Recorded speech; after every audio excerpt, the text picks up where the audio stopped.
So now at this point, we have to take her for a psych evaluation. We don't have an option. The father's, going to follow us.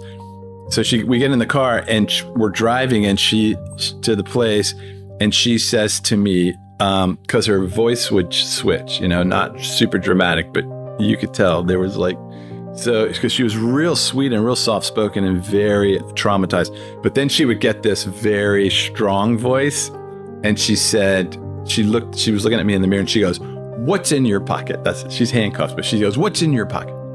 Well, in my pocket, I had a New Testament that I just carried with me all the time. She goes, "What's in your pocket?" And I said, "What do you think's in my pocket?" And she goes, "The book of lies. The book of lies is in your pocket." And I said, what's a lie in there?" "God created man just to humiliate him. He put him in the garden with no hope of God knew the whole thing was going to be a disaster and a failure. And he knew they would fail. And he put them in there just so they could fail, just so that they would realize that everything that God wants for them, they can't do it. And they're always going to fail. And they're always going to be a disappointment to God."